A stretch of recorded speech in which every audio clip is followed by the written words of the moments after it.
Just 2 weeks ago, a photographer informed me that he's attending a wedding party. Yes. The couple are in UK.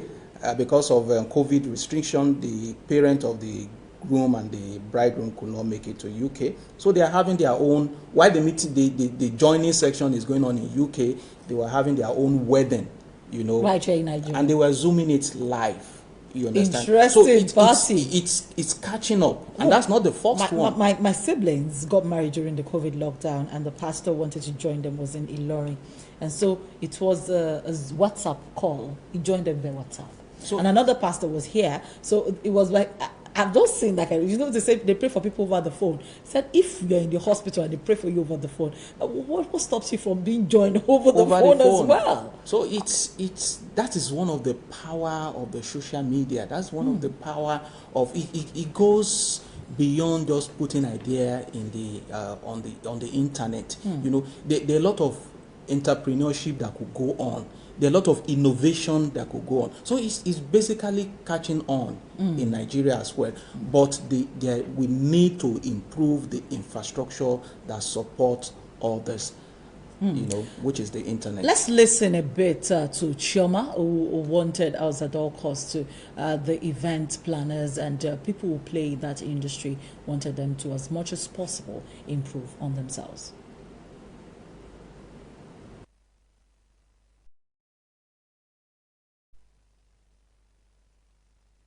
Well, in truth, when we're looking at it, the event industry is becoming a fast-growing kind of sector in the Nigerian economy.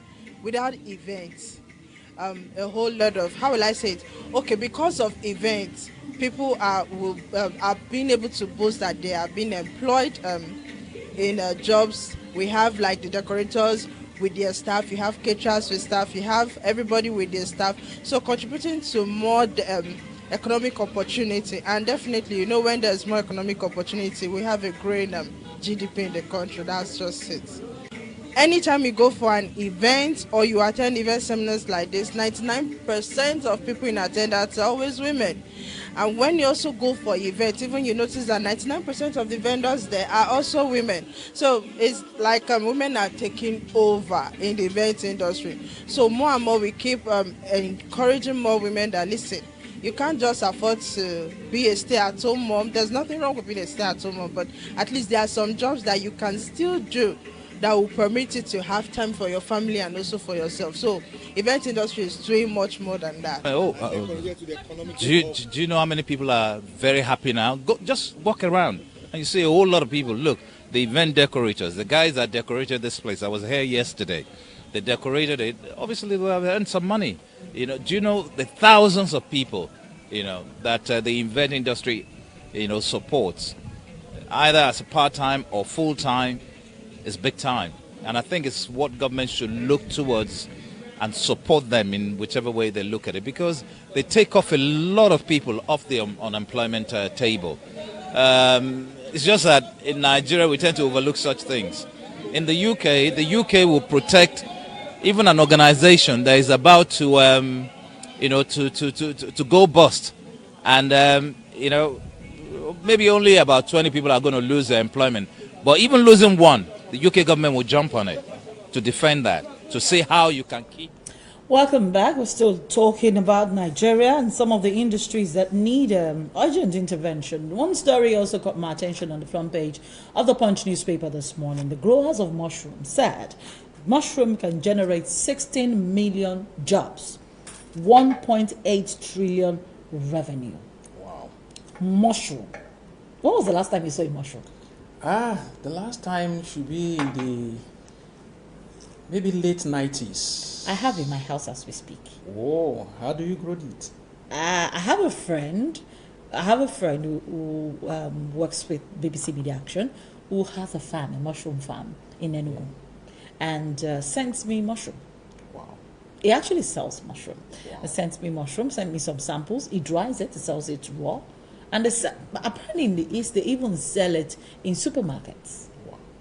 They sell mushroom, they grow mushroom, they cook mushroom, and all that. Nigerians now eat mushroom that are canned, as if we don't have our own. Imagine, We have our own mushroom.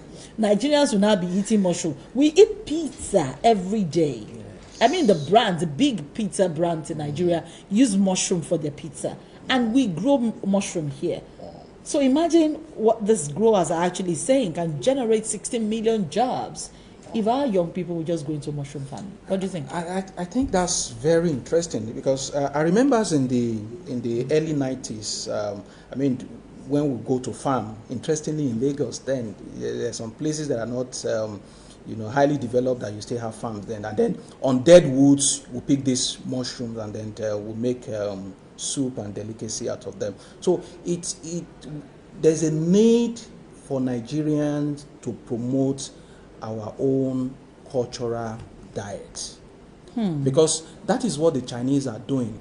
Everything the Chinese eat, they grow, they try to make an industry around it. And beyond just eating, I'm sure by the time the biochemists, the microbiologists take mushroom, there are, chemical in it that will even be good for the health. There are chemicals that could be, extracted from it that could be used for other things. I'm surprised that even in making of pizzas, they make use of they make use of mushroom. So it's is that black dot thing that is on the pizza? Wow. Yeah. That's news to me. I'm telling you. That's news. They make use of it. They make use of it a lot. So the government needs to. But it's the canned one. The imported one. So when they say we are importing food, you see, it's true.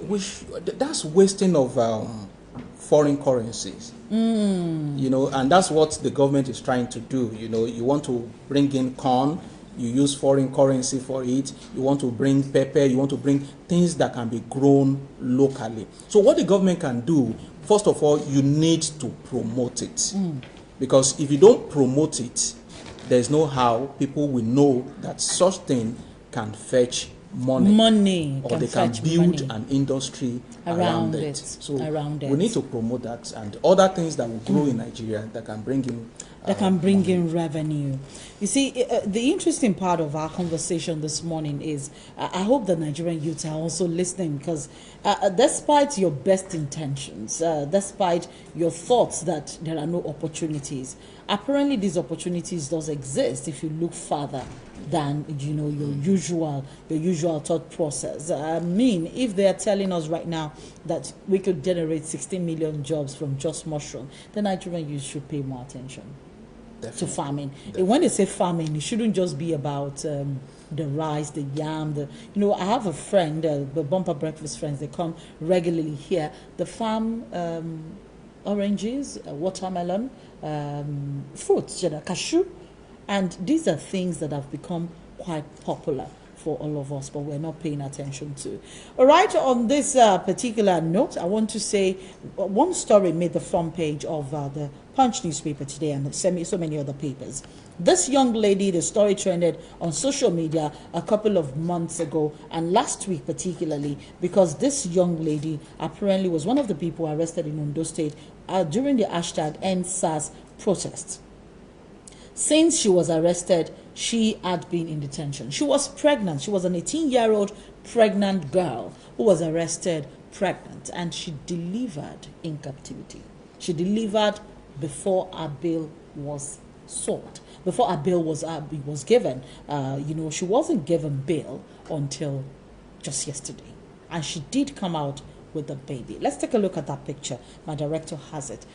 Interestingly, the detained Ondo #EndSARS protester has finally been released. I know a lot of people, the story went agog on social media. A lot of people were talking about it on Facebook. Even those who didn't know the girl, who didn't hear about the girl, who didn't know, I've never seen the picture, were talking about it. But this young lady has finally been released from custody, and she was ecstatic.